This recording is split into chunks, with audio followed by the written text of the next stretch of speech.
This will be for the con assignment, calculating and interpreting residuals. So I'll give you some notes from the article, Introduction to Residuals. All right, so here we have our data points, okay? And they're saying we're not sure which line best fits the data, all right? And it says, if only we had some way to measure how well each line fit each data point. And the answer to that is residuals. Okay, a residual is a measure of how well a line fits an individual data point. So here you have a scatter plot and the line of best fit. All right, and notice how point 2, 8 is 4 units above the line. So if we go to x equals 2, y equals 8, x equals 2, and y equals 8, this point is way above the line. All right, and it's 4 units above the line. So that vertical distance is known as the residual. Okay, for data points above the line, the residual is positive. And for data points below the line, the residual is negative.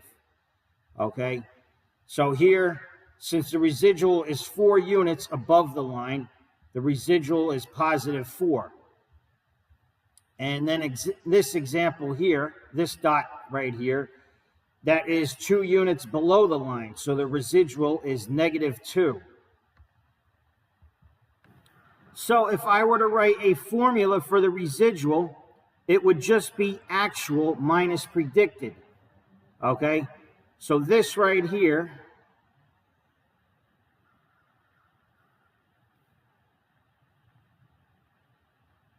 would be the formula for the residual, okay? The actual is one of the points, okay? And the line is just the line of best fit. That's the prediction. Okay, so it's the point minus the line, or actual minus predicted. So that's the formula for residuals. Okay, it says Joe sells used cars. He recorded the age of each car on his lot along with the number of kilometers it had been driven. After plotting the results, Joe noticed that the relationship between the two variables was fairly linear.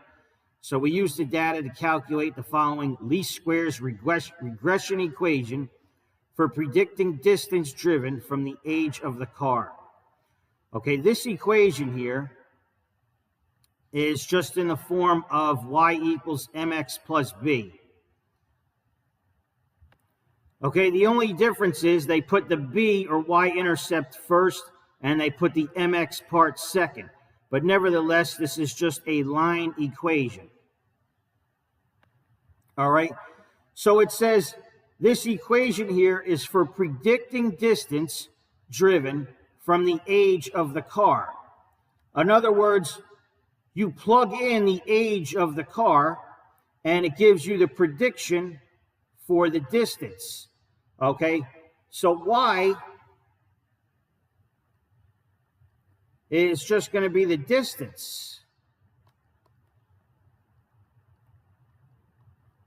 And the age of the car is what you're plugging in order to predict the distance. Okay, so in order to interpret this line and to know which variable is y and which variable is x, you may have to read at least the last sentence of the write-up. Okay, and they want to know what is the residual of a car that is 2 years old and has been driven 50,000 kilometers. Okay, recall in the article, we made a formula for the residual.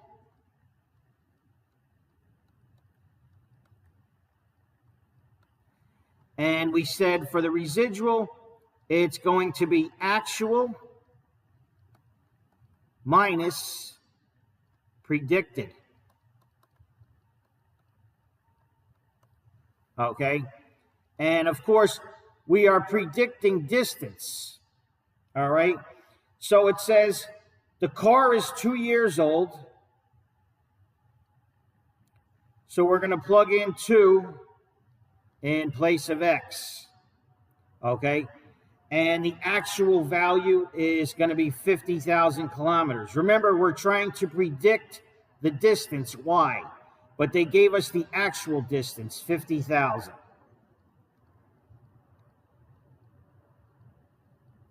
Okay, in order to get the predicted distance, we have to plug in 2 for the age. Okay, so that's going to equal 11,000 plus 18,000 times 2.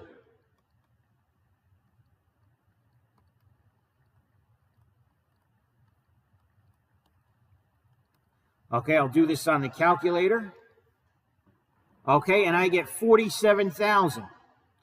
Okay, that is the predicted value. Okay, I use the equation given to predict the distance or mileage on the car based on the year. All right, that's all I did. So now I'm going to plug that into the residual formula. We got the actual, because it says it was driven 50,000. The predicted is 47,000. And of course, 50 minus 47,000 is going to be 3,000. Final answer. All right, so you just enter that in the box. 3,000 kilometers.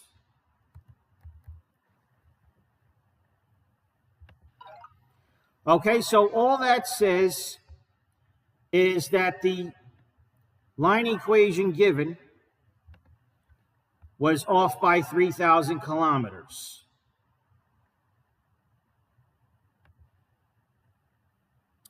Okay, here an insurance actuary tracks the customer mass and the dosage of a certain medicine prescribed to customers.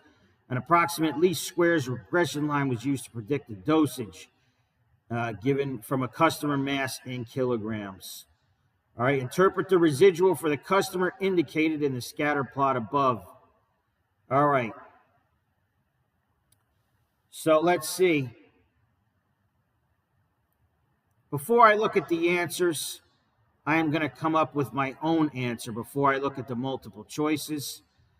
All right, so if we go to the x coordinate for this dot, it's about 70 kilograms. Okay, and you can see the dot is lower than the line. Okay, so the person,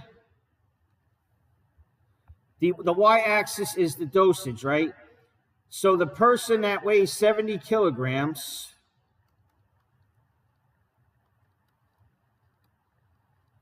for a 70 kilogram person, the dosage, the actual dosage, which is the dot, was about 480. Okay, and the line is about 520. So the dosage was 40 milligrams less than predicted.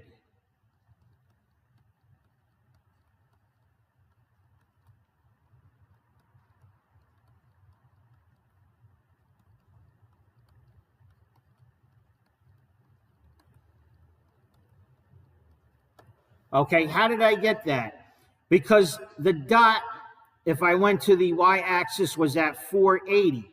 Okay, that was the actual dosage. Remember, the dot is the actual.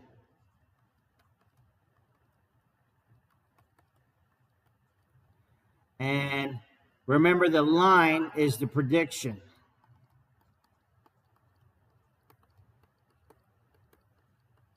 All right, so the line is at 520 and the dot is at 480. Okay, remember, for residual, it's actual minus predicted. So the actual value is less than the line. So for a 70 kilogram person, the dosage right here was 40 milligrams less than it was predicted on the line. Okay, so let's look at our answers now. The customer was prescribed 50 milligrams higher than predicted? No. The customer was prescribed a dosage 50 milligrams lower than predicted? Yes. Okay.